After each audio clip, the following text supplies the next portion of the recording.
téléspectateurs, nous sommes le vendredi 24 septembre 2021. Bienvenue à la compilation des informations sur Cobro TV Africa. Au menu, rencontre Yaye Talon, la décrispation de l'ambiance politique du Bénin au cœur des échanges. Décentralisation au Bénin, plus rien ne sera comme avant. Campagne cotonnière 2021-2022, les prix de cession des intrants et d'achat des cotons graines dévoilés. Information hors de notre continent, États-Unis, des migrants haïtiens expulsés vers leur pays d'origine. Éruption volcanique aux Canaries, des maisons englouties et 5500 personnes évacuées. Australie, un rare séisme sème la panique à Melbourne. Ukraine, le principal conseiller du président Zelensky échappe à la mort. Crise diplomatique, l'Algérie ferme son espace aérien au Maroc.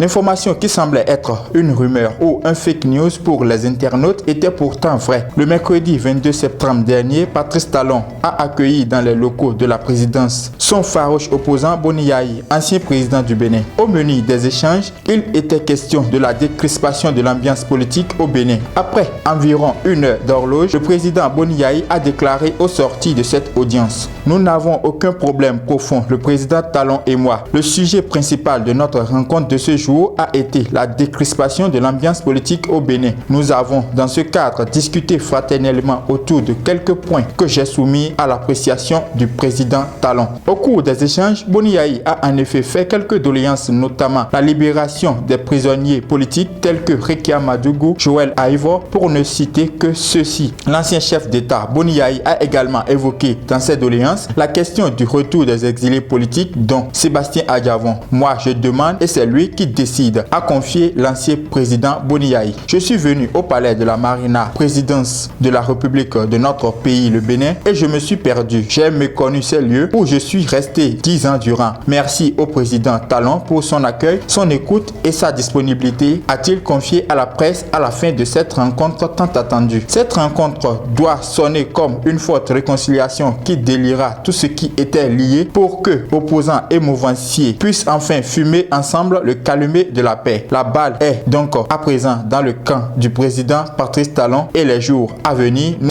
iront mieux. Plus rien ne sera comme avant en matière de décentralisation et de gouvernance locale au Bénin. Désormais, la commune d'Abomey-Calavi devient une commune à statut particulier au même titre que Cotonou, Porto-Novo et Parakou. Toutes les communes abritant un chef-lieu de département deviendront des communes à statut intermédiaire. Le maire ne sera plus ordonnateur du budget communal. Il sera simplement nommé dans chaque commune un secrétaire exécutif communal de niveau Bac+5 avec 10 ans d'expérience pour un mandat de 6 ans. C'est ce dernier qui se chargera d'ordonner le budget communal à la place du maire. Il sera également nommé dans chaque arrondissement un secrétaire administratif d'arrondissement de niveau Bac+3 de tout domaine parmi les agents de la commune. Le fonds FADEC sera remplacé par un fonds d'investissement communal. Désormais, l'État mettra des ressources à la disposition des communes pour que les élus soient bien payés. Les maires seront dotés d'un véhicule de fonction. C'est ce qu'il convient de retenir de la rencontre du président Patrice Talon avec les 77 maires du Bénin tenue mardi 21 septembre dernier au Palais des Congrès. Les prix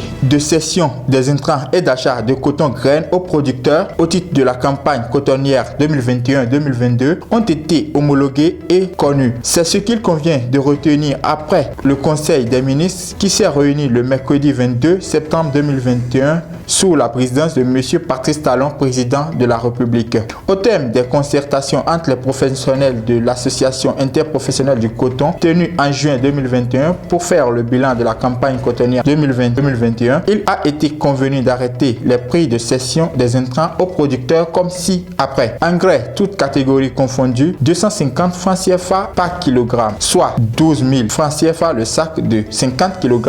Insecticide coton, 3 500 francs le flacon pour le herbicide Toto, 3 500 francs par litre. Herbicide sélectif, 5 000 francs par litre. Herbicide sélectif précoce, 7 000 francs par litre. Par ailleurs, traitement d'un demi-hectare accordé sur les prix d'achat net à payer aux producteurs au titre de la campagne 2020-2021. Ceci se présente ainsi qu'il suit. A. Coton, graines conventionnelles. Premier choix, 265 francs CFA par kilogramme. Choix, 215 francs CFA par kilogramme. B. Coton graines biologique. Premier choix, 318 francs CFA par kilogramme. Choix, 268 francs CFA par kilogramme. En ce qui concerne les prélèvements pour les fonctions critiques, ils s'élèvent à 13 francs CFA par kilogramme de coton graines contre 10 francs CFA auparavant, traduisant ainsi l'option des acteurs de la filière d'investir davantage dans la recherche. Quant aux prélèvements destinés aux réserves stratégiques, ils représentent 5 francs CFA par kilogramme de coton graines. Prenant acte de ce que ces niveaux de prix et de prélèvement ont été retenus d'accord, partis et dans le but de motiver les producteurs à améliorer les rendements afin que notre pays maintienne son rang de leader continental en matière de production cotonnière,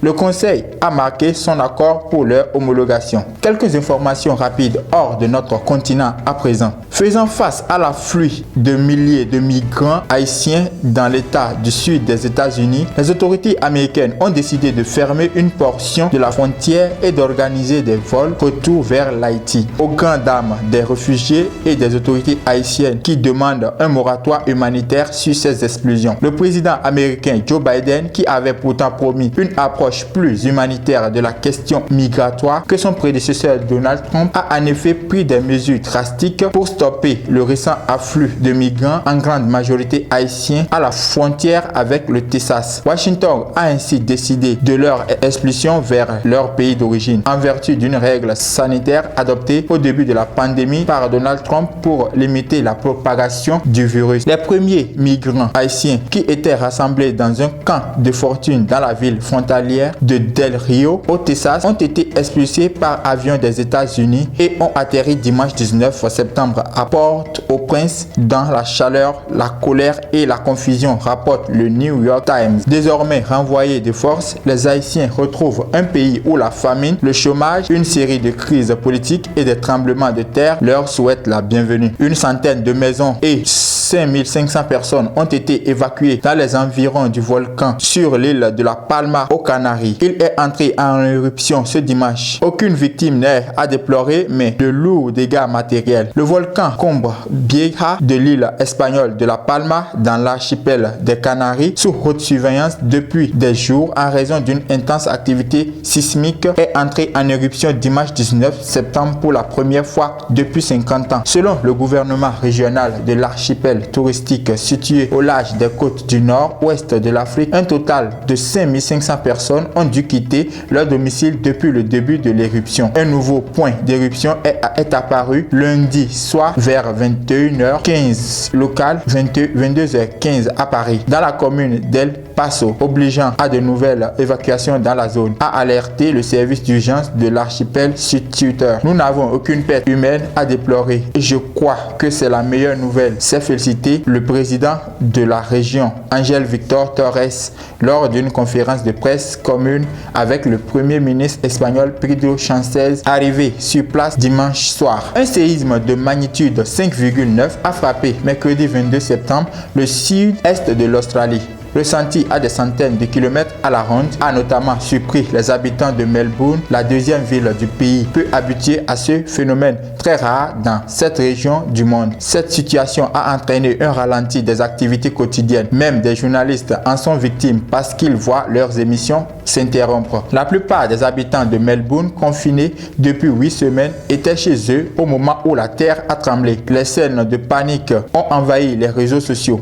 Parmi ces habitants apeurés, Zoom Film, 33 ans, propriétaire du café Open de Melbourne, s'est précipité dans la rue lors de la secousse. Tout le bâtiment tremblait, toutes les fenêtres de terre tremblaient comme une vague de tremblement, a-t-il déclaré à l'AFP. Je n'avais jamais vécu ça, c'était un peu effrayant, confie-t-il. Le premier ministre Scott Morrison, réagissant depuis New York, a insisté sur le fait qu'il n'y avait pas de victimes ou de dégâts importants. Il a néanmoins concédé le côté très perturbant du séisme pour la population dans une zone peu habituée aux secousses. Un frisson porteur de mauvais souvenirs est passé sur l'échine des Ukrainiens lorsqu'ils ont appris mercredi dernier qu'une fusillade avait visé Sergei Shefir, le principal conseiller de Volodymyr Zelensky. Aux alentours de 10 heures, le premier conseiller du président ukrainien circulait dans une grosse berline Audi sur les routes d'une bourgade au sud de Kiev,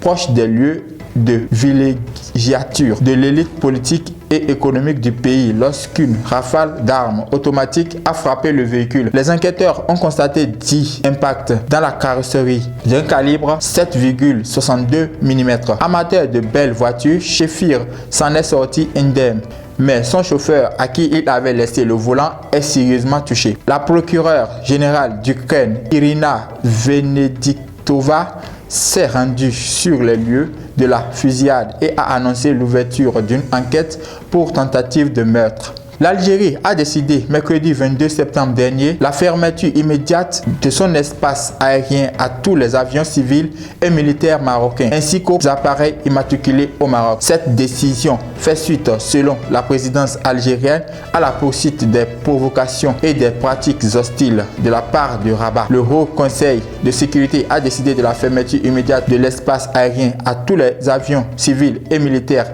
ainsi qu'à ceux immatriculés au Maroc, a annoncé la présidence dans un communiqué officiel publié à l'issue d'une réunion du Haut Conseil de sécurité présidée par le président Abdelmadjid Tebboune et consacré à l'examen de la situation aux frontières avec son voisin marocain. Notons que le 24 août, l'Algérie avait rompu ses relations diplomatiques avec le Maroc après des mois de tensions exacerbées entre ces deux pays rivaux du Maghreb. Ici s'arrête ce numéro de la compilation des informations sur votre chaîne préférée Kobro TV Africa. Merci de nous avoir suivis. Prochain rendez-vous lundi. D'ici à là, portez-vous bien.